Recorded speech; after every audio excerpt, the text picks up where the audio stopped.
Black belt ആണ് പോലും. അപ്പോൾ അവൻ ഈ എന്തോ ഇങ്ങനെ 2 വിരൽ കൊണ്ട് കഴുത്തിൽ കുത്തിപ്പിടിക്കുന്ന കണ്ടനാളം പൊട്ടിപ്പോയി. അപ്പൊ അതുകൊണ്ട് ഇവന് വെള്ളം പോലും ഇറക്കാൻ കഴിയാത്തൊരു സ്ഥിതിയാണ്. യഥാർത്ഥത്തിൽ അവന്റെ കണ്ടനാളം കുത്തിപ്പൊട്ടിക്കുകയാണ് ചെയ്യേണ്ടത്. നേരിലൊന്ന് കാണണം ഈ സിൻജോ ജോൺസൺ എന്ന് പറയുന്നത്. അവന്റെ ഈ സിദ്ധാർത്ഥ് എന്ന് പറഞ്ഞ ആ പയ്യന്റെ കണ്ടനാളൊക്കെ കുത്തിപ്പൊട്ടിച്ചില്ലേ. ഇവന്റെ വീട്ടിൽ ഇവന്റെ അച്ഛനില്ലേ, അവന്റെ അച്ഛൻ്റെ ജോൺസൺ എന്നാണ് മനസ്സിലാക്കേണ്ടത്. കാരണം സിൻജോ ജോൺസൺ എന്നാണല്ലോ. ഇവന് ഈ ബ്ലാക്ക് ബെൽറ്റ് ഒക്കെ പഠിച്ചിട്ട് അയാളെ ഒന്ന് പരീക്ഷിച്ചുകൂടായിരുന്നോ? അതാണ് ചെയ്യേണ്ടത്. സ്വന്തം തന്തയാകുമ്പോഴത്തേക്ക് പരാതിയില്ലായിരുന്നോടാ? എന്തെങ്കിലും കയ്യപ്പത്തം പറ്റിയാലും കെട്ടി തൂക്കായിരുന്നല്ലോ. അതെ, കെട്ടി തൂക്കിയാലും നിനക്ക് പറയുകയും ചെയ്യാം. ഞാൻ എന്റെ അച്ഛനെ തൂക്കി, നിങ്ങൾക്ക് എന്ത് കുഴപ്പം? അങ്ങനെ ഒരു ഇവിടെ ലാവൽ കേസൊക്കെ അട്ടിമറിക്കാനുള്ള ആൾക്കാരൊക്കെ ഇവിടെ ഉണ്ട്. പക്ഷെ എന്തായിരുന്നാലും ഇതുപോലുള്ള മനുഷ്യമൃഗങ്ങൾ 20 എണ്ണം ഇല്ലെങ്കിൽ ഇല്ല. SFIയിലടുത്ത് വേറെ ആൾക്കാർ വരും, പാർട്ടിയിൽ വേറെ ആൾക്കാർ വരും. പക്ഷേ നീയൊക്കെ ആ ജയിലിൽ കിടന്ന് ഒടുങ്ങി തീരണം, നിന്റെയൊക്കെ ജന്മം. നമസ്കാരം. വയനാട് പൂക്കോട് വെറ്ററിനറി സർവകലാശാല വിദ്യാർത്ഥിയായിരുന്ന JS സിദ്ധാർത്ഥന്റെ മരണത്തെ സംബന്ധിച്ചുള്ള അന്വേഷണം CBIക്ക് വിട്ടുകൊണ്ട് ഇന്ന് മുഖ്യമന്ത്രിയുടെ ഓഫീസ് ഉത്തരവിറക്കിയിരിക്കുകയാണ്. മുഖ്യമന്ത്രി പിണറായി വിജയനോട് ബഹുമാനം തോന്നുന്ന, ആദരവ് തോന്നുന്ന അത്യപൂർവമായ ഒരു സന്ദർഭം കൂടിയാണിത്. സിദ്ധാർത്ഥിന്റെ അച്ഛൻ ജയപ്രകാശും അമ്മാവൻ ഷിബുവും മുഖ്യമന്ത്രിയെ കണ്ട് കാര്യങ്ങൾ വിശദീകരിച്ചതിന് ശേഷമാണ് അദ്ദേഹം പെട്ടെന്ന് തന്നെ ഇത്തരമൊരു ഉത്തരവിറക്കിയത്. എന്തായാലും അത് ഒരുപക്ഷെ വരുന്ന ലോക്സഭാ തെരഞ്ഞെടുപ്പ് മുന്നിൽ കണ്ടുകൊണ്ടായിരിക്കാം. എന്തായാൽ പോലും, കാരണം എന്തായാലും കേരളത്തിലെ ജനങ്ങൾ, അമ്മമാർ, സഹോദരിമാർ, സാധാരണക്കാർ, മനുഷ്യത്വമുള്ളവർ എല്ലാവരും ഇന്ന് സന്തോഷിക്കുന്ന ഒരു ദിവസമാണ്. കാരണം കേരള പോലീസിൽ അവർക്ക് വ്യക്തമായ സമ്മർദ്ദമുണ്ട്. അത് നമുക്കറിയാമല്ലോ. പോലീസിൻ്റെ ഒരു കുറ്റം കൊണ്ടല്ല, പക്ഷേ രാഷ്ട്രീയ സമ്മർദ്ദം കൊണ്ട് അവർക്ക് ഈ ഫലപ്രദമായി കാര്യങ്ങൾ അന്വേഷിക്കാൻ കഴിയാത്ത ഒരു സാഹചര്യമാണുള്ളത്. ആ ഒരു സാഹചര്യത്തിൽ CBI അന്വേഷണം ഏറ്റെടുക്കുന്നതോടെ യഥാർത്ഥ ഈ പ്രതികളെല്ലാവരും ശിക്ഷയിൽ നിന്ന് രക്ഷപ്പെടില്ല എന്ന് നമുക്ക് ഉറപ്പിക്കേണ്ടി വരും. കാരണം നമ്മൾ ഒരാഴ്ച മുൻപ് നെടുമങ്ങാട് കുറക്കോടുള്ള സിദ്ധാർത്ഥിന്റെ വീട്ടിൽ പോയിരുന്നു. അന്ന് അവിടെ SFIയുടെ സംസ്ഥാന പ്രസിഡന്റ് അനുശ്രീയും ശിങ്കിടികളായ കുറെ SFIക്കാരും ഒക്കെ വന്നിരുന്നു. അന്നും ചേട്ടൻ കൂടെ ഉണ്ടായിരുന്നു. ഞാനുണ്ടായിരുന്നു. ഞാനാണ് ആദ്യം അവിടെ ചെന്ന് ചേരുമ്പോൾ കുറെ ആളുകളുണ്ട്. അപ്പോൾ എനിക്ക് ആരാണെന്നൊന്നും വ്യക്തമല്ല, അത്രയ്ക്ക് തിരക്കായിരുന്നു. ഞാൻ എത്തി നോക്കിയപ്പോഴാണ് ഈ പറഞ്ഞ SFIയുടെ ആൾക്കാരാണ്. അപ്പൊ പുള്ളി പറയുന്നുണ്ട് അതൊക്കെ നിങ്ങളുടെ കാര്യം, അപ്പൊ നമുക്ക് എന്താണെന്നൊന്നും അറിയാൻ പറ്റും. സിദ്ധാർത്ഥന്റെ അച്ഛൻ പറയാണ് അത് നിങ്ങൾ നിങ്ങളുടേതായ രീതിയിൽ, പക്ഷെ ഞാൻ എൻ്റെതായ രീതിയിൽ ഇത് മുന്നോട്ട് പോകും. എനിക്ക് നഷ്ടമായത് എൻ്റെ മകനാണ്. നിങ്ങളിപ്പം ന്യായം പറയാനായിരിക്കും വന്നത്, അത് ഞാൻ സ്വീകരിക്കുന്നില്ല. നിങ്ങൾക്ക് വേറെ എന്തെങ്കിലും പറയാനുണ്ടെങ്കിൽ പറയാം. അപ്പോഴാണ് അവർ പറഞ്ഞ അമ്മ എവിടെയാണ്? അമ്മ മുകളിലാണ്, കാണാൻ പറ്റില്ല. അങ്ങനെ പറഞ്ഞു. അങ്ങനെ പറഞ്ഞു. അമ്മ മേളിലാണ്, കാണാൻ പറ്റില്ല എന്ന്. മുകളിലത്തെ നിലയിലായിരുന്നു അല്ലേ? നമ്മൾ പോയി കണ്ടതാണ്. അപ്പൊ അങ്ങനെയുണ്ടായത്. അതിനുശേഷം ഈ അന്വേഷണം CBIക്ക് വിടണം എന്നാവശ്യപ്പെട്ടുകൊണ്ട് യൂത്ത് കോൺഗ്രസ് സെക്രട്ടേറിയറ്റിന് മുന്നിൽ നടത്തിയ നിരാഹാര സമരത്തിലും ഞങ്ങൾ കവർ ചെയ്യാൻ പോയിരുന്നു. അതിനുശേഷം ഇന്ന് ഞാനില്ലായിരുന്നു, ചേട്ടനല്ലേ പോയത്. കാരണം സിദ്ധാർത്ഥിന്റെ അച്ഛൻ വന്നപ്പോഴും ഒക്കെ നിങ്ങളിവിടെ പോയിരുന്നു. എന്തായിരുന്നു അവിടെ ഇന്ന് സിദ്ധാർത്ഥിന്റെ അച്ഛന്റെ ഒരു പ്രതികരണം? നമ്മൾ അന്ന് കണ്ടതിൽ നിന്നും വ്യത്യസ്തമായിട്ടായിരുന്നു. പുള്ളി ആകെപ്പാടെ ഒരു വല്ലാത്തൊരു അവസ്ഥയിലാണ്. അപ്പോഴത്തേക്ക് അവിടുന്ന് വരുന്നു, ഇറങ്ങുന്നു. അപ്പോഴാണ് ഈ പത്രക്കാരും ബാക്കി എല്ലാവരും നിൽക്കുന്നത്. പുള്ളി വന്ന് ഇങ്ങനെ കുറച്ച് കാര്യങ്ങൾ പറഞ്ഞപ്പോൾ എടുത്തു പറഞ്ഞത് ഇതെന്ത് സംഭവിക്കുമെന്ന് അറിഞ്ഞില്ല, അന്വേഷിക്കാം, ഞാനൊന്ന് പഠിക്കട്ടെ എന്നും അയാൾ പറഞ്ഞില്ല. അതിന് വലിയ സന്തോഷം എന്നുള്ള രീതിയിലാണ് പറഞ്ഞത്. പിന്നെ നമുക്ക് കൂടുതൽ അവിടെ നിന്ന് ഇതൊന്ന് കവർ ചെയ്യാൻ നമ്മളെ മാനസികാവസ്ഥ പറ്റുന്നില്ല. കാര്യം ആ പുള്ളിയുടെ അവസ്ഥ എന്താണെന്ന് മനസ്സിലാക്കുന്ന ഒരാളെന്നുള്ള നിലയിൽ നമുക്ക് കൂടുതൽ ചോദ്യം ചോദിക്കാനോ അത് കവർ ചെയ്യാനോ ഒരു ബുദ്ധിമുട്ടുണ്ട്. അല്ല, തീർച്ചയായിട്ടും ഇത്തരം സന്ദർഭങ്ങളിലൊക്കെ സാധാരണ മുഖ്യമന്ത്രി പിണറായി വിജയൻ ഇതുപോലുള്ള മുഖം തിരിക്കുന്നൊരു പതിവാണ് ഉണ്ടായിട്ടുള്ളത്. പക്ഷേ ഇന്ന് എന്ത് കാരണത്തായാലും അദ്ദേഹത്തെ വളരെയധികം അദ്ദേഹത്തോടൊരു ഒരു മമത തോന്നുന്ന ഒരു ദിവസം കൂടിയാണിത്. കാരണം വന്നുടനെ തന്നെ അന്വേഷണം CBIക്ക് വിട്ടുകൊണ്ട് ഉത്തരവിറക്കിയിരിക്കുകയാണ്. അദ്ദേഹം നോക്കാം, പഠിക്കാം, ജാഗ്രത കുറവുണ്ട്, അങ്ങനെയൊന്നും പറഞ്ഞിട്ടില്ല. പക്ഷെ അതൊരു നല്ല കാര്യമാണ്, വളരെ പ്രതീക്ഷാവഹമായ ഒരു കാര്യമാണ്. കാരണം ഈ വേട്ടമൃഗങ്ങൾ, ഈ SFI വേട്ടമൃഗങ്ങൾ രക്ഷപ്പെടില്ലല്ലോ. അതുപോലെ ഇന്നലെ നമ്മൾ സിദ്ധാർത്ഥിന്റെ വീടിനടുത്ത് പോയപ്പോൾ അവിടെ മുഴുവൻ സിദ്ധാർത്ഥിന്റെ വീടിരിക്കുന്ന ഭാഗത്തെ റോഡ് മുഴുവൻ ഡോക്ടർമാരുടെ പ്രൈവറ്റ് പ്രാക്ടീസ് നടക്കുന്ന സ്ഥലങ്ങളാണ്. അവിടെ ഓരോ വീടുകളും അവിടെ റൂമുകളൊക്കെ എടുത്ത് ഡോക്ടർമാരുടെ മെഡിക്കൽ ഷോപ്പുകളൊക്കെ ഉള്ളതാണ്. അവിടെ ഇതിൽ പ്രതി എന്ന് ആരോപിക്കപ്പെടുന്ന ഒരുത്തന്റെ അമ്മ നെടുമങ്ങാട് താലൂക്ക് ഹോസ്പിറ്റലിലെ ഡോക്ടറാണ്. അവരവിടെയാണ് പ്രാക്ടീസ് ചെയ്യുന്നത്, അവിടെ റൂം എടുത്തിട്ടാണ് പ്രാക്ടീസ് ചെയ്യുന്നത്. അവരുടെ ബോർഡൊക്കെ ഇന്നലെ യൂത്ത് കോൺഗ്രസ്സുകാരുടെ അടുത്ത് പുറത്തെറിഞ്ഞ ഒരു സ്ഥിതി ഉണ്ടായി. അത് മാത്രമല്ല, ഈ പ്രതിപട്ടികയിലുള്ള ഞാൻ ഇന്നലെ പറഞ്ഞു കേട്ടതാണ്, അത് എത്രത്തോളം സത്യമാണെന്ന് എനിക്കറിയില്ല, ഞാനത് കണ്ടില്ല. എങ്കിലും വിശ്വാസയോഗ്യമായ ഒരു സ്ഥലത്ത് നിന്ന് അറിഞ്ഞതുകൊണ്ട് ഞാനത് പറയുകയാണ്. ഈ പ്രതിപട്ടികയിലുള്ള ഇപ്പോൾ ജയിലിൽ കിടക്കുന്ന SFI വേട്ടമൃഗങ്ങളുടെ അമ്മമാരുടെ ഒരു രക്ഷിതാക്കളുടെ ഒരു ഗ്രൂപ്പ് ഉണ്ട് പോലും, വാട്സാപ്പ് ഗ്രൂപ്പ്. ആ വാട്സാപ്പ് ഗ്രൂപ്പിൽ ഒരുത്തി പറഞ്ഞത്, ഒരുത്തന്റെ ഒരു പ്രതിയുടെ അമ്മ പറഞ്ഞത് എന്താണ്, ഞാൻ ജയിലിൽ പോയിരുന്നു, മോനെ കണ്ടിരുന്നു, അവൻ സന്തോഷമായിരിക്കുന്നു, വേറെ ഒന്നും ഒരു പ്രശ്നവും അവൻ ഉണ്ടാവില്ല എന്നാണ് അവര് ഈ ഗ്രൂപ്പിൽ പങ്കുവെച്ചത്, ഒരു മെസ്സേജ് പങ്കുവെച്ചത് എന്നാണ്. ഞാനത് കണ്ടില്ല, അതുകൊണ്ട് പക്ഷേ തീർച്ചയായിട്ടും അത് ശരിയായിരിക്കണം. ഒന്നാം പ്രതിയായ സിൻജോ ജോൺസൺ അല്ലെ, അവനെ തെളിവെടുപ്പിന് വേണ്ടി കൊണ്ടുവന്നപ്പോൾ പോലും അവനെന്താണ്, ഒരു കൂസലുമില്ല, ഒരു കുലുക്കവും ഇല്ല. സാധാരണഗതിയിൽ ഇങ്ങനെ ഒരു കുറ്റം ചെയ്തിട്ടുള്ളവൻ എന്തുമാത്രം ഭയപ്പാടോടുകൂടിയായിരിക്കും ആ പോലീസിന്റെ കൂടെ നടന്നത്. ഇവനിപ്പോ ആ സ്ഥലമൊക്കെ കാണിക്കാൻ പോയി കഴിഞ്ഞാൽ പിന്നെ നമ്മൾ ഈ ടൂർ പോകുന്ന രീതിയിലാണ് അവന്റെ പ്രവർത്തനം. അത് നമ്മൾ കണ്ടതാണ്. കാരണം നമുക്ക് അവിടെ പോകാൻ പറ്റിയില്ല. പക്ഷെ എന്താണ്, എന്നെ ആരോ രക്ഷിക്കും, എനിക്കിതൊന്നും ഒരു പുത്തരിയല്ല, അല്ലെങ്കിൽ എനിക്ക് ഭയമില്ല, ഞാൻ റിമാൻഡ് കാലാവധി കഴിഞ്ഞിറങ്ങും, ഞാനിവിടെ പഴയതുപോലെ തന്നെ വിലസി നടക്കും എന്നുള്ളൊരു വലിയൊരു വിശ്വാസം ഇവനുണ്ടായിരുന്നു. പക്ഷേ ആ ആത്മവിശ്വാസമാണ് ഇന്ന് ഇത്രയധികം കേരളത്തിൽ ഒരുപക്ഷെ ഒരു കേസുകളിലും ഇത്ര വേഗത്തിൽ എൻ്റെ ഓർമ്മയിലില്ല CBI അന്വേഷണത്തിന് വിടുന്ന ഒരു പതിവില്ല. കാരണം ഫെബ്രുവരി 18-ാം തീയതിയാണ് തൂങ്ങി മരിച്ച നിലയിൽ സിദ്ധാർത്ഥിനെ കാണുന്നത്. ഇന്ന് 18 ആയിട്ടില്ല, ഇന്ന് മാർച്ച് 9 ആയിട്ടേ ഉള്ളൂ. ഈ മാർച്ച് 9 ഈ ഒരു മാസം തികയുന്നതിന് മുൻപ് തന്നെ CBI അന്വേഷണത്തിന് വിട്ടത് ഒരുപക്ഷെ ഇലക്ഷൻ കൂടി അടുത്തു വന്നത് കൊണ്ടാകാം. എന്തായാലും ഈ വേട്ടമൃഗങ്ങൾ രക്ഷപ്പെടാൻ പാടില്ല. കാരണം ഈ പോസ്റ്റ്മോർട്ടം റിപ്പോർട്ടിലുണ്ട്, അതിന് കണ്ടനാള ഇവൻ ഈ ഒന്നാം പ്രതിയായ Sinjo Johnson karate black belt ആണല്ലോ, ബ്ലാക്ക് ബെൽറ്റ് ആണ് പോലും. അപ്പൊ അവൻ ഈ ഇങ്ങനെ 2 വിരൽ കൊണ്ട് കഴുത്തിൽ കുത്തിപ്പിടിക്കുന്ന കണ്ടനാളം പൊട്ടിപ്പോയി. അപ്പൊ അതുകൊണ്ട് ഇവന് വെള്ളം പോലും ഇറക്കാൻ കഴിയാത്തൊരു സ്ഥിതിയാണ്. യഥാർത്ഥത്തിൽ അവന്റെ കണ്ടനാളം കുത്തിപ്പൊട്ടിക്കുകയാണ് ചെയ്യേണ്ടത്. കൂടെ പഠിക്കുന്ന ഏറ്റവും അധികം പിന്നെ ഒന്നിച്ചു കഴിയണ കൂട്ടുകാരാണ്. അപ്പൊ ഒന്നിച്ചു കഴിയുന്നതല്ല, ആ ഒരു ശരീരത്തിനകത്തൊരു ജീവനുണ്ടോ? അവൻ ശത്രു ആയിക്കോട്ടെ മിത്രമായിക്കോട്ടെ, ആ ശരീരത്തിനകത്തൊരു ജീവൻ ഉണ്ടായിരുന്നു. യേശുക്രിസ്തുവിന് പോലും ഒരു ദിവസം മാത്രമേ കുരിശിൽ കിടക്കേണ്ടി വന്നിട്ടുള്ളൂ. അദ്ദേഹത്തിന് യേശുക്രിസ്തുവിനെ ഒരു ദിവസമാണ് അവർ ക്രൂശിലേറ്റിയിരുന്നത്. പക്ഷെ ഇവിടെ 3 ദിവസം ഒരുപക്ഷെ യേശുക്രിസ്തു അനുഭവിച്ചതിൽ നിന്നും എത്രയോ മടങ്ങ് ആ കുട്ടി, അവൻ എന്ത് തെറ്റോ ചെയ്തോട്ടെ, ആ തെറ്റിപ്പോ അവർ ചെയ്തു എന്ന് പറയുന്നു. ഒരു പെൺകുട്ടിക്ക് ലവ് ലെറ്റർ കൊടുക്കുന്നത് അങ്ങനെ കൊടുത്തെങ്കിൽ പോലും അതൊരു തെറ്റല്ല. കൊടുത്തെങ്കിൽ പോലും അങ്ങനെയാണെങ്കിൽ ഈ PK ശശിയെയും ഗോപി കോട്ടമുറിക്കലിനെയും MA ബേബിയൊക്കെ എന്ത് ചെയ്യണം? അത് പറയരുത്, അത് തീവ്രത സെക്ഷനാണ്, നമുക്ക് അങ്ങോട്ട് നീങ്ങണ്ട. അല്ല, ഞാൻ പറഞ്ഞു വന്നത് ഇതുപോലെയാണ്. കാരണം ഈ വളരെ ക്രൂരമായിട്ടാണ് ഈ പയ്യനെ കൊലപ്പെടുത്തിയിരിക്കുന്നത് എന്നുള്ളതാണ്. അതിൽ ഏറ്റവും കൂടുതൽ സന്തോഷിക്കുന്നത് അമ്മമാരാണ്. ഒരുപാട് പേര് വിളിച്ചിരുന്നു, 2-3 പേര് ഇവിടെ വിളിച്ചിരുന്നു, ഓഫീസിലെ ഫോണിൽ വിളിച്ചിരുന്നു. അവർ പറഞ്ഞു അവരാരും പ്രതീക്ഷിച്ചിരുന്നില്ല CBI അന്വേഷണത്തിന് വേണ്ടി സർക്കാർ ഉത്തരവിടുമെന്ന്.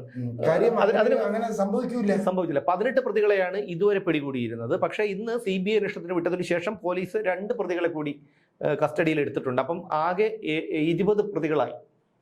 20 പ്രതികളായി. ഞാൻ പറയുന്നത് ഇതെന്ന് പറഞ്ഞാൽ ഇവന്മാർ എങ്ങനെയെങ്കിലും 90 ദിവസത്തിനകം പോലീസ് കുറ്റപത്രം കൊടുത്തു കഴിഞ്ഞാൽ, അല്ല ഈ CBI അന്വേഷണം ഏറ്റെടുത്ത സ്ഥിതിക്ക് ഇനിയിപ്പോൾ അതിന്റെ അതിന്റെ ആവശ്യമല്ല പോലീസിന്റെ അതിന്റെ ആവശ്യം. ഞാൻ നെയ്യാറ്റിൻകര അവിടെ നിന്ന് ഇങ്ങോട്ട് ഒരു ദിവസം വന്നപ്പോ ഈ ഗവർണറെ തടയുന്ന ആ ഒരു മൂർധന്യാവസ്ഥയിൽ നിൽക്കുന്ന ഒരു സമയമാണ്. അപ്പോഴത്തേക്ക് ബാലരാമപുരം ഹൈസ്കൂള്, ഞാൻ അവിടെ വണ്ടിയിൽ ഇങ്ങനെ വരുമ്പോഴത്തേക്ക് കുറെ പിള്ളേര് ഗവർണർക്കെതിരെ മുദ്രാവാക്യം വിളിച്ചുകൊണ്ട് അങ്ങനെ പോവുകയാണ്. അപ്പം ഞാൻ പതുക്കെ അവിടെ വണ്ടി ഒതുക്കിയിട്ട് നേരെ ഇവരുടെ അടുത്തില്ല, നമ്മളത് ന്യൂസിൽ ആ വിഷ്വൽ കൊടുത്തിട്ടുമുണ്ട്, നേരെ ഈ വിഷ്വലൊക്കെ എടുത്തു. അതായത് പിന്നെ ഗവർണറെ വളരെ മോശമായിട്ടുള്ള രീതിയിലാണ് ആ മുദ്രാവാക്യം വിളിക്കുന്നത്. ഇതെല്ലാം ഞാൻ എടുത്തതിന് ശേഷം എത്ര വയസ്സ് വരും, 14 വയസ്സ് 13 വയസ്സ്. അപ്പം ഞാൻ ചെന്ന് ഇങ്ങനെ അടുത്ത് വന്നിട്ട് ഇതെല്ലാം എടുത്തപ്പോൾ ഒരു അങ്കിളെ അത് ഏതിൻ്റെയാണ്? ഞാൻ പറഞ്ഞു ഞാനിങ്ങനൊരു ചാനലിൻ്റെ ആളാണ്. ഞാൻ ചോദിച്ചത് പിന്നെ എന്തിനാണ് ഇങ്ങനെ ഒരു സമരം എന്ന് ചോദിച്ചു. അപ്പൊ എൻ്റെ അടുത്ത് പറയുന്നത് അത് ഗവർണർക്കെതിരെയാണ്. ഞാൻ പറഞ്ഞു ആയിക്കോട്ടെ, ഗവർണർ എന്താണ് തെറ്റ് ചെയ്തിട്ടുള്ളത്? അത് അത് അത് അറിയാൻ വയ്യ. ഞാൻ പറഞ്ഞു ആയിക്കോട്ടെ മക്കള്, ആ ഗവർണറുടെ പേരൊന്ന് പറ. അതും അറിയാൻ വയ്യ. 5 പേരെടുത്ത് ഞാൻ ചോദിച്ചു. 5 പേർക്കും കൃത്യമായിട്ട് അങ്ങയുടെ ഫുൾ നെയിം പറയാൻ അറിയാൻ വയ്യ. അങ്ങനെയുള്ള പിള്ളേരെ, ആ പിള്ളേരെയൊക്കെ ഈ സ്കൂളിൽ പഠിക്കുന്ന പിള്ളേരെ, ആ പിള്ളേരെയൊക്കെ അവർക്ക് അറിയാലോ, ആ പിള്ളേർ പഠിക്കുന്ന കുട്ടികളും കാണും. അതുപോലെ സർക്കാർ സ്കൂളിലൊക്കെ പഠിക്കുന്ന കുട്ടികളെന്ന് പറഞ്ഞാൽ പഠിക്കുന്ന കുട്ടികൾ കാണും. അതുപോലെ അവർ ഈ സമരം എന്നൊക്കെ പറയുമ്പോൾ അത് ഒന്ന് വീട്ടിൽ പോകാനും അല്ലെങ്കിൽ ഒന്ന് പിള്ളേരെ മുമ്പിൽ ഒന്ന് ഷൈൻ ചെയ്യാനും ഒക്കെ കാണുന്ന ഒരു സന്ദർഭമാണ് അവർ. അപ്പോൾ അവർ ഇതിലേക്ക് ഈ എന്താണ് പഴകി ദ്രവിച്ച് മലിനമായ ഈ രാഷ്ട്രീയത്തിലേക്ക് കൈപിടിച്ചിറക്കുകയാണ് ഈ SFIയിലൂടെ. തീർച്ചയായും സംഘടനാ സ്വാതന്ത്ര്യമുണ്ട്, പ്രവർത്തിക്കാം, ആർക്ക് വേണമെങ്കിലും പ്രവർത്തിക്കാം. പക്ഷേ ഇവിടെ ഏത് വിദ്യാർത്ഥി സംഘടനയാണ് ഇത്രയേറെ ജനങ്ങളെയും വിദ്യാർത്ഥികളെയും അധ്യാപകരെയും ഒക്കെ ദ്രോഹിച്ചിട്ടുള്ളത്? വേറെ ആരും ദ്രോഹിച്ചിട്ടില്ല.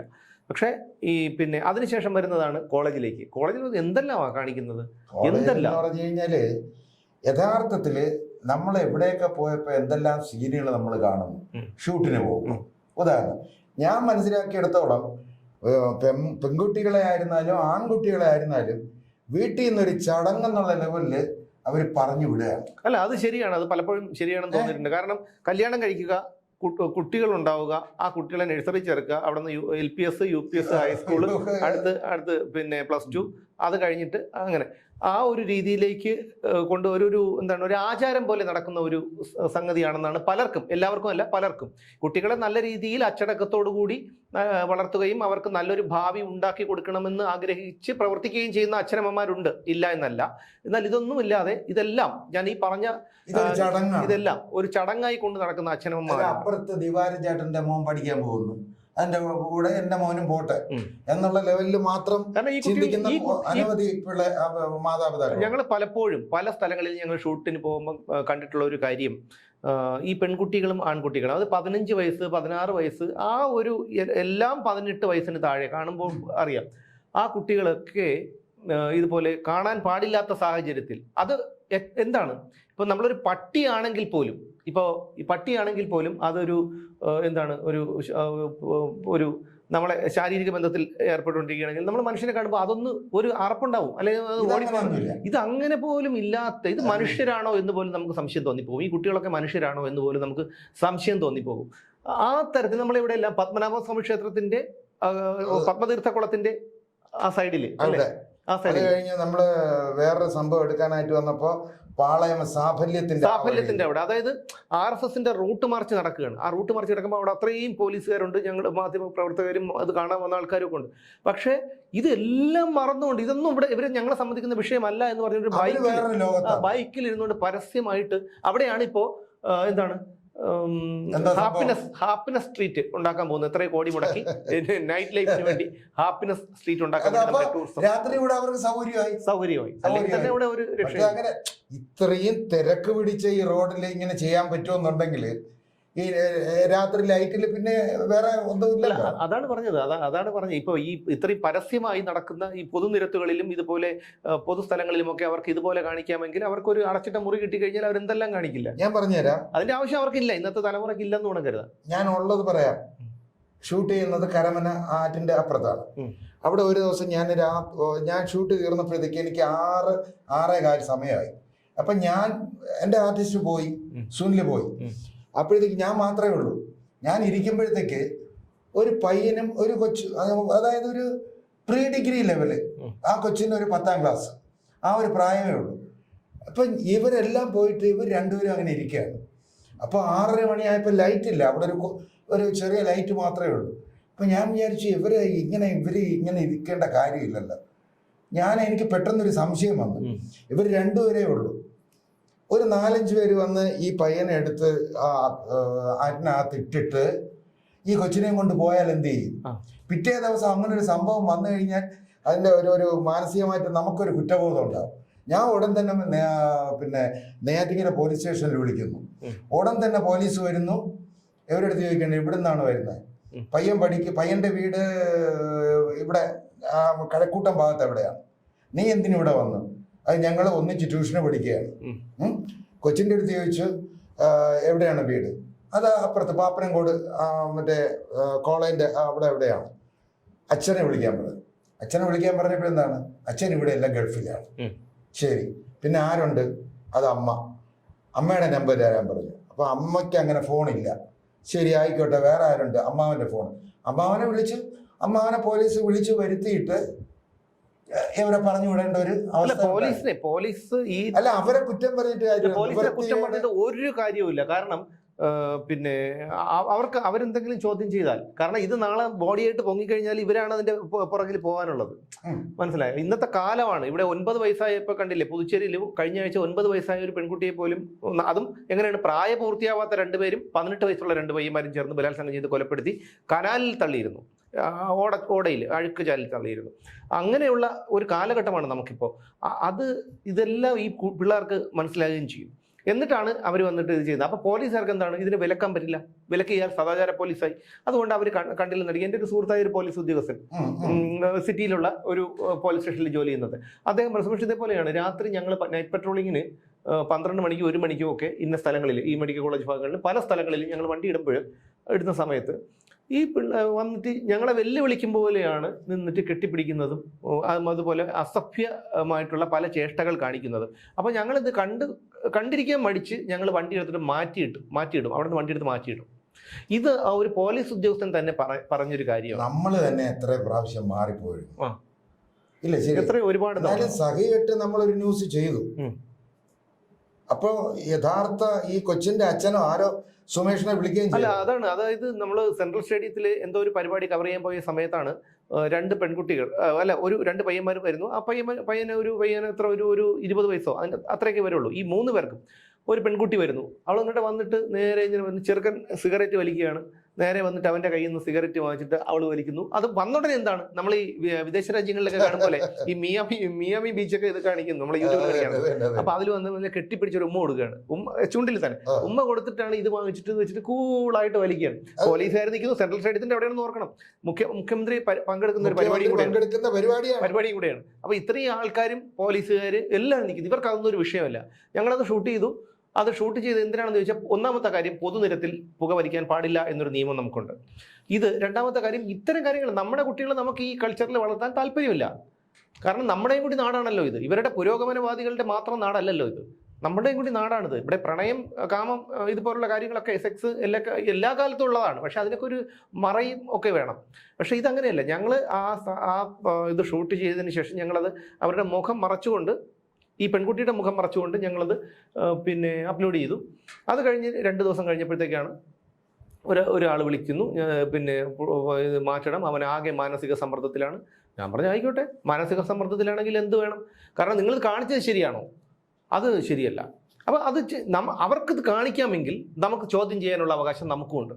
കാരണം പൊതുനിരത്ത് എന്ന് പറയുമ്പോൾ ഇത്തരക്കാർക്ക് വേണ്ടി മാത്രമുള്ളതല്ല. ഇവിടെ സാധാരണക്കാർ, നമ്മളൊക്കെ വളർന്നു വന്ന സാഹചര്യത്തിൽ ഒന്ന് നോക്കൂ, സാധാരണക്കാർ എത്രയോ അച്ഛനമ്മമാർ കാണും കുട്ടികളെ നേർവഴിക്ക്. ഏതെങ്കിലും ഒരു അച്ഛനമ്മമാർ വിചാരിക്കും കുട്ടികൾ വഴിതെറ്റിപ്പോണമെന്ന്. അവർ ഇതുപോലെ ഇങ്ങനെ വഴിതെറ്റിപ്പോണമെന്നും അവരിങ്ങനെ എന്താണ് ലഗാനുമില്ല നടക്കണമെന്നും അങ്ങനെയൊക്കെ ആരെങ്കിലും ചിന്തിക്കൂ? എത്ര അച്ഛനമ്മമാർ ചിന്തിക്കും? ആരും ചിന്തിക്കില്ല. ഒരച്ഛനമ്മമാരും ചിന്തിക്കില്ല. പക്ഷേ അവരങ്ങനെ ഇത്തരക്കാർ നടക്കുമ്പോൾ അതിനെ എതിർക്കാനുള്ള സ്വാതന്ത്ര്യം നമുക്കുണ്ട്. കാരണം നമ്മുടെ കൂടി നാടാണല്ലോ ഇത്. പൊതുനിരത്ത് എന്ന് പറയുമ്പോൾ അവർക്ക് നമുക്ക് അവകാശപ്പെട്ടത്. അടുത്ത കാലത്താണ് ഇത്തിരി ഭയങ്കരമായിട്ട്, അതെന്തിനു പറയുന്നു, ചുംബന സമരം അങ്ങനെ ഇങ്ങനെയൊക്കെ വന്നപ്പോഴത്തേക്ക് ചുംബന മത്സരം അല്ലേ, ചുംബന സമരം അതിൽ ചുംബന സമരം. അതുകൂടാതെ തന്നെ ഇപ്പോൾ നമ്മുടെ ഏതൊരു ബീച്ചിൽ, കോഴിക്കോട്ടുള്ള ഏതൊരു ബീച്ചിലല്ലേ, ഈ കമിതാക്കളുടെ ഈ ചേഷ്ടകള് സഹിക്കാൻ പറ്റാതെയാണ് സ്ത്രീകള് പിന്നെ ചൂലും എടുത്തുകൊണ്ട് അടിക്കാൻ പഠിച്ചത്. അത് BJP-കാരാണെന്ന് ആക്കി തീർത്തു മാധ്യമങ്ങൾ. ചില മാധ്യമങ്ങൾ അത് BJP-കാരാണെന്ന് ആക്കി തീർത്തു. പിന്നീടാണ് പറയുന്നത് BJP-കാർ മാത്രമല്ല, ആ കൂട്ടത്തിൽ എല്ലാവരും ഉണ്ടായിരുന്നു. അവർ രാഷ്ട്രീയം നോക്കിയിട്ടല്ല, ആ പരിസര പ്രദേശങ്ങളിലെ സ്ത്രീകളായിരുന്നു അവർ. അതിനു മുമ്പ് ഇവിടെ മറൈൻ ഡ്രൈവിൽ ശിവസേനക്കാർ ചൂരൽ കൊണ്ടടിച്ചു. ഞാനതിനെ ന്യായീകരിക്കുകയാണ്. കാരണം എന്ന് വെച്ചാൽ അവർക്കാവാം 18 വയസ്സ്, നമ്മുടെ നിയമം തന്നെ അനുശാസിക്കുന്നുണ്ട് 18 വയസ്സ് കഴിഞ്ഞാൽ അവർക്ക് എന്തും ആവാം. പക്ഷേ എറണാകുളത്ത് തന്നെ എനിക്ക് തോന്നുന്നു 500, 300, 400 രൂപ കൊടുത്താൽ പിന്നെ ഒരു ലോഡ്ജ് കിട്ടും. ഇവർക്ക് അവിടെ ചെന്നിട്ട് കാണിക്കാനോ?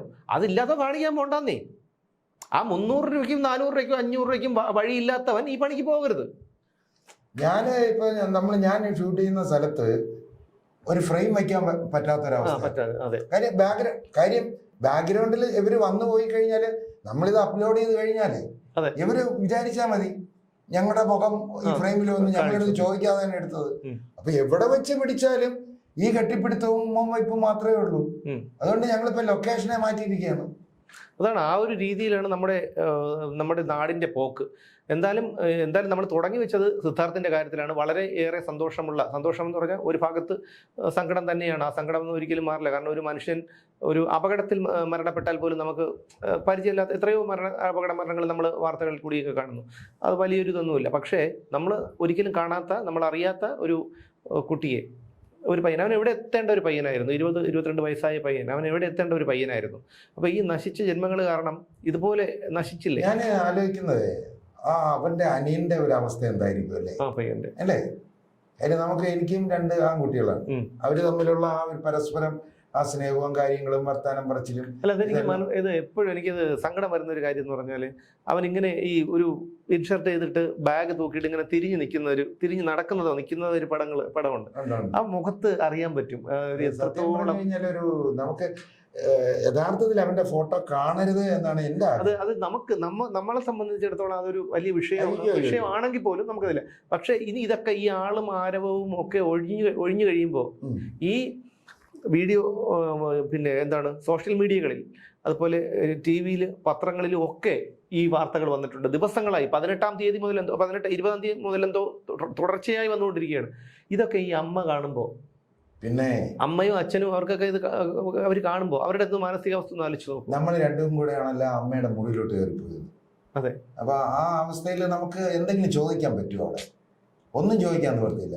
ഇങ്ങനെ ചരിഞ്ഞ് അങ്ങനെ ആ കട്ടില് എന്തോ ആലോചിച്ചുകൊണ്ട് പാവം. പക്ഷേ അത് നമ്മളിപ്പോ CBI അന്വേഷണം വരട്ടെ, പോലീസ് അന്വേഷണം വരട്ടെ, ഇനി ആരോ രക്ഷിക്കട്ടെ, അതൊക്കെ നഷ്ടമാണ്.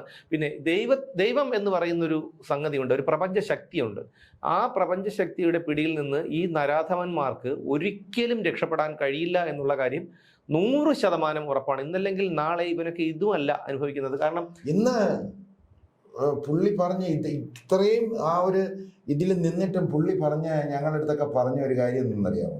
സിദ്ധാർത്ഥിൻ്റെ അച്ഛൻ, എനിക്ക് 41 ദിവസം വരെ പുറത്തിറങ്ങാൻ നിവൃത്തിയില്ല, എൻ്റെ മോൻ്റെ ചടങ്ങ് തീരുന്നത് വരെ. ഇന്ന് ഞാൻ വന്നതെന്ന് പറഞ്ഞു കഴിഞ്ഞാൽ ഈ CBI കൊണ്ട് അന്വേഷിപ്പിക്കാനുള്ള മുഖ്യമന്ത്രിയെ കാണാൻ വേണ്ടിയാണ്. നിങ്ങൾ ചെയ്യേണ്ടത് 5-6 ദിവസം കൊണ്ട് യൂത്ത് കോൺഗ്രസ്സുകാർ നിരാകാരം കിടക്കുകയാണ്, അവരുടെ ആരോഗ്യനില മോശമാണെന്നാണ് ഞാൻ അറിഞ്ഞത്. എനിക്ക് ഇന്ന് പറ്റുമായിരുന്നുണ്ടെങ്കിൽ ഞാൻ പോവുമായിരുന്നു. പക്ഷെ 41 കഴിയാതെ ഞാൻ മറ്റൊരു സ്ഥലത്തും പോവില്ല. അതുകൊണ്ട് നിങ്ങൾ ദയവായി അവരുടെ അടുത്ത് പറയണം, CBI അന്വേഷിക്കാൻ തീരുമാനമായി, അതുകൊണ്ട് ഇന്നത്തോടെ ഇത് വെച്ച് അവസാനിപ്പിക്കണം. പക്ഷെ അദ്ദേഹത്തിന്റെ ഒരു മനഃശക്തി അഭിനയിക്കുകയാണ് കേട്ടോ. എത്ര എന്നാലും ഉള്ളിൽ കാണൂല, അദ്ദേഹം പുറമേ അത് കാണിക്കുന്നില്ലെങ്കിൽ എന്റെ കുടുംബം വിറ്റായിരുന്നാലും ഞാൻ കേസ് നടത്തുന്നു. അത് അങ്ങനെ തന്നെ വേണം. കാരണം ഞാൻ പറയാലോ, എനിക്ക് സത്യത്തിൽ ഇനിയിപ്പോ അതിന്റെ പേരിൽ എന്ത് കേസായാലും എനിക്കത് വിഷയമല്ല. എനിക്ക് ഒരു ആഗ്രഹമേ ഉള്ളൂ, ഈ സിൻജോ ജോൺസൺ എന്ന് പറയുന്നവന് റിമാൻഡ് കഴിഞ്ഞിട്ടെങ്കിലും ഒരു തവണ ഒന്ന് നേരിൽ കാണണമെന്ന്. അതൊക്കെ ഉണ്ട്, അതൊക്കെ എനിക്കൊന്ന് കാണണമെന്നുണ്ട്. എനിക്ക് കാണണമെന്നുണ്ട്. അത് കാണണം. അവനെ കാണരുത്. അവനൊക്കെ ഇപ്പോഴേ ഈ ഒരു രീതിയിലുള്ള ക്രിമിനൽ, ഈ ഗവർണർ വിളിച്ച് ചുമ്മാ അല്ലേ ഇപ്പോ? അല്ല, ബ്ലഡി ക്രിമിനൽ എന്നല്ലാതെ അദ്ദേഹത്തിന്റെ മാന്യത കൊണ്ടാണ് അദ്ദേഹം അങ്ങനെ വിളിച്ചത്. നമ്മൾ വിളിക്കുന്ന ഭാഷ ഇതായിരിക്കും. ഭാഷ വിളിക്കേണ്ടതല്ല, ഇവരുടെ അടുത്ത് സംസാരിക്കേണ്ട ആവശ്യമില്ലല്ലോ, കൊടുക്കണം, സംസാരിക്കേണ്ട ആവശ്യമില്ല. അതുകൊണ്ടാണ് ഞാൻ പറഞ്ഞത്, ഇവനെ ജീവിതത്തിൽ എപ്പോഴെങ്കിലും നേരിലൊന്ന് കാണണം. ഈ സിൻജോ ജോൺസൺ എന്ന് പറയുന്നത്, അവന്റെ ഈ സിദ്ധാർത്ഥം എന്ന് പറഞ്ഞ ആ പയ്യന്റെ കണ്ഠനാളൊക്കെ കുത്തി പൊട്ടിച്ചില്ലേ. ഇവന്റെ വീട്ടിൽ ഇവന്റെ അച്ഛനില്ലേ, അവന്റെ അച്ഛൻ്റെ ജോൺസൺ എന്നാണ് മനസ്സിലാക്കേണ്ടത്. കാരണം സിൻജോ ജോൺസൺ എന്നാണല്ലോ. ഇവന് ഈ ബ്ലാക്ക് ബെൽറ്റ് ഒക്കെ പഠിച്ചിട്ട് അയാളെ ഒന്ന് പരീക്ഷിച്ചുകൂടായിരുന്നോ? അതാണ് ചെയ്യേണ്ടത്. സ്വന്തം തന്തയാകുമ്പോഴത്തേക്ക് പരാതിയില്ലായിരുന്നോടാ? എന്തെങ്കിലും കയ്യപ്പത്തം പറ്റിയാലും കെട്ടി തൂക്കായിരുന്നല്ലോ. അതെ, കെട്ടി തൂക്കിയാലും എന്നൊക്കെ പറയുകയും ചെയ്യാം. ഞാൻ എന്റെ അച്ഛനെ തൂക്കി, നിങ്ങൾക്ക് എന്ത് കുഴപ്പം? കാരണം അയാളോ അയാളുടെ ബന്ധുക്കളോ വല്ലതും കേൾക്കുന്നുണ്ടെങ്കിൽ വിചാരിക്കണം. കാരണം അയാൾ അങ്ങനെ ഒരു ഇതുണ്ടായാൽ അയാൾ അനുഭവിക്കേണ്ടതാണ്. കാരണം ഇതുപോലൊരു പാപജന്മത്തിന്, ഇതുപോലൊരു മനുഷ്യമൃഗത്തിന് ജന്മം കൊടുത്ത പാപി ഇത് തന്നെ അനുഭവിക്കണം. കാരണം അവൻ ഇങ്ങനെ ആവാൻ കാരണം നീയാണ്, ഇവന്റെ തന്തയും തള്ളയുമാണ്. അല്ല, നാട്ടുകാർക്കും പങ്കുണ്ട്. കാരണം ഇവനൊക്കെ തല പൊക്കുമ്പോഴേ അടിച്ചവനെയൊക്കെ കാല് തകർക്കാനുള്ളതായിരുന്നു. അത് നാട്ടുകാർ ചെയ്തില്ല. പക്ഷേ ഇവനെയൊക്കെ നേരെ ഉണ്ടാക്കിയത് മാത്രമല്ല, ഇവനെയൊക്കെ നേരാ ചൊവ്വെ വളർത്താൻ നിനക്കൊന്നും കഴിഞ്ഞില്ലെങ്കിൽ അടി തരേണ്ടത് നിനക്കൊക്കെയാണ്, നിന്റെ തന്തയ്ക്കും തള്ളയ്ക്കുമാണ്. നീയൊന്നും ഇനി ദുഃഖിച്ചിട്ടൊന്നും ഒരു കാര്യമില്ല. നശിക്കണം നിന്റെ മകനൊക്കെ. നിന്റെ ഈ പറയുന്ന പുറത്തിറങ്ങരുതെന്ന് മാത്രമേ. പുറത്തിറങ്ങിക്കോട്ടെ. CBI അന്വേഷണം വന്നതുകൊണ്ട് എന്ത് വന്നു കഴിഞ്ഞാലും ആ CBI അന്വേഷണത്തെ അട്ടിമറിക്കാനുള്ള ഒരു ശക്തിയൊന്നും ഈ പറയുന്ന മമർക്കാലുകൾക്കില്ല. അങ്ങനെ ഒരു ഇവിടെ ലാവൽ കേസൊക്കെ അട്ടിമറിക്കാനുള്ള ആൾക്കാരൊക്കെ ഇവിടെ ഉണ്ട്. പക്ഷെ എന്തായിരുന്നാലും ഇതുപോലുള്ള മനുഷ്യമൃഗങ്ങൾ 20 ഇല്ലെങ്കിൽ ഇല്ല. SFIയിലടുത്ത് വേറെ ആൾക്കാർ വരും, പാർട്ടിയിൽ വേറെ ആൾക്കാർ വരും. പക്ഷേ നീയൊക്കെ ആ ജയിലിൽ കിടന്ന് ഒടുങ്ങി തീരണം നിന്റെയൊക്കെ ജന്മം. എന്തായാലും ഇന്ന് കേരളത്തിലെ ജനങ്ങൾ ഞാൻ ഉൾപ്പെടെയുള്ള കേരളത്തിലെ ജനങ്ങൾ ഒരു പരിധിവരെ സന്തോഷിക്കുന്ന ഒരു ദിനമാണ്. എന്തായാലും നമുക്ക് നാളെ വീണ്ടും കാണാം മറ്റൊരു വിഷയവുമായി.